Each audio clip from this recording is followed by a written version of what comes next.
اہم حکومتی عہدیدار کا ایک طاقتور شخصیت سے رابطہ۔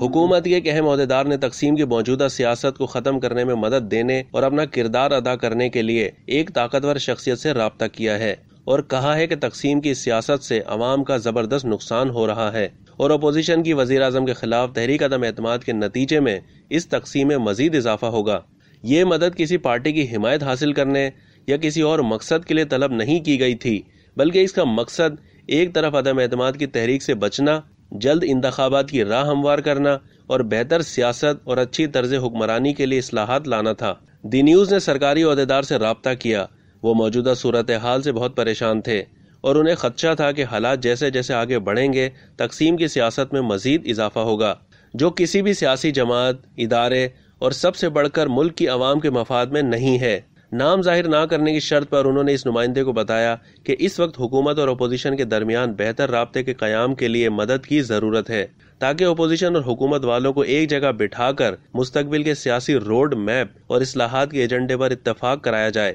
جس سے ملک کی عوام کا مستقبل اور پاکستان میں جمہوریت کو فائدہ ہوگا۔ انہوں نے کہا کہ یہ کام اچھے سالس اور ضامن کے بغیر ممکن نہیں۔ سرکاری عہدیدار نے واضح کیا ہے کہ جو مشورے وہ دے رہے ہیں اس کی مدد سے عدم اعتماد کی تحریک کو روکا جا سکے گا اور اس کی عوض اپوزیشن کو جلد انتخابات کرانے اور انتخابی اصلاحات سمیت دیگر اصلاحات کی پیشکش کی جا سکتی ہے۔ انہوں نے کہا کہ حکومت اور اپوزیشن سے کہا جا سکتا ہے کہ وہ مل بیٹھ کر بات چیت کریں اور معیشت، گورننس، ادارہ سازی، احتساب وغیرہ جیسے معاملات پر مل بیٹھ کر اتفاق رائے حاصل کریں، تاکہ ملک کی سیاست بہتر ہو اور اچھی طرز حکمرانی اور پائیدار معاشی پالیسیوں کو یقینی بنایا جا سکے۔ یہ بھی کہا جاتا ہے کہ احتساب کا موجودہ نظام ناقابل بھروسہ ہے، تاہم اس بات کا کوئی اشارہ نہیں کہ جس طاقتور شخصیت سے حکومتی عہدیدار نے رابطہ کیا تھا وہ کوئی کردار ادا کرنے پر غور کرے گی یا نہیں۔ حکومتی عہدیدار کو یقین نہیں کہ ان کی کوشش کا کیا نتیجہ نکلے گا۔ اب تک کے لیے اتنا ہی۔ مزید معلومات کے لیے ڈیلی جنگ کے یوٹیوب چینل کو سبسکرائب کرنا نہ بھولیے